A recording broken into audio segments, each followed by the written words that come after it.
জুবিনদাৰ ৰুমাল গানটোৰ আঁৰৰ কথা কওঁ শুনক। সেই ৰুমাল গানটোত আছে জুবিনদাৰ প্ৰথম প্ৰেমৰ কাহিনী। নাৰ্চাৰীত পঢ়ি থাকোঁতে সেই সৰু ল'ৰাটো অৰ্থাৎ জুবিন প্ৰেমত পৰিছিল। জুবিন গাৰ্গ আছিল তেতিয়া কৰিমগঞ্জৰ প্ৰান্তিক কিণ্ডাৰগাৰ্টেন স্কুলত। কৰিমগঞ্জত ৮ বছৰ আছিল, ছোৱালীজনী ৩ বছৰ আছিল তাত। তাৰপিছত দেউতাকৰ চাকৰিৰ ট্ৰেন্সফাৰ হোৱাত ছোৱালীজনী আৰু পৰিয়াল তাৰ পৰা গুচি গ'ল। সেই ৰুমাল গানটো কাল্পনিক নাছিল, জুবিনদাৰ নিজৰ জীৱনৰ ওপৰত আছিল। গীতটোত কৈছে, শীতৰে সেমেকা এটি আবেলি আছে মনত, হঠাতে কাৰোবাক এৰি অহা বেদনা প্ৰাণৰ। সেই যে গুচি গ'ল ছোৱালীজনী, তেতিয়া আৰু তেওঁ তাৰপিছত লগ নাপালে। সেই প্ৰথম প্ৰেমৰ অনুভূতিবোৰ তেওঁৰ মনৰ ভিতৰতে ৰৈ গ'ল।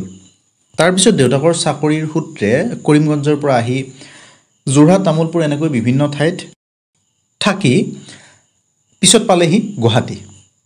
বি বৰুৱা কলেজত পঢ়িলে। তাৰপিছত জুবিনদাৰ প্ৰথম এলবাম অনামিকা ওলাল, মায়া ওলাল। জুবিন গাৰ্গ নামটো চাৰিওফালে প্ৰচাৰ হ'ল। তেতিয়া গুৱাহাটীত NK প্ৰডাকশ্যনৰ মালিক আৰু জুবিন গাৰ্গ প্ৰায় 18 বছৰমান একেলগে ভাড়াঘৰত আছিল। জু ৰোডৰ ওচৰৰ এটা ঘৰত 3 বছৰ দুয়ো ভাড়া কৰি আছিল। এদিন সেই ঘৰটো এৰি অন্য এখন ঠাইলৈ শ্বিফ্ট কৰিলে।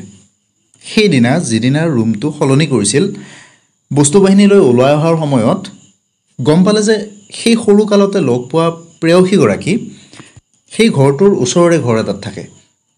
গম পাই তেওঁক মাতিলে, কথা পাতিলে। জুবিনে তাইক সুধিলে, ইমান দিন মাত দিবলৈ কিয় নাহিলা? তেতিয়া ছোৱালীজনীয়ে ক'লে, তুমি ইমান ডাঙৰ মানুহ হৈ গ'লা, মোৰ মাত দিবলৈ আহিবলৈ ভয় লাগিল।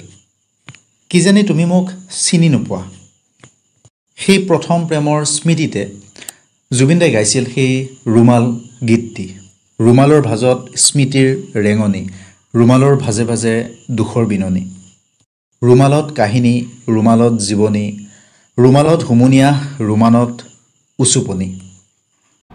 এই গোটেই কাহিনীটো মোৰ এটা গান আছে ৰুমাল গানটোত সেই গোটেই কাহিনীটো মই বিৱৰণ দিছোঁ। ৰুমাল গানটো কাল্পনিক নহয় আচলতে, মোৰ নিজৰ লাইফৰ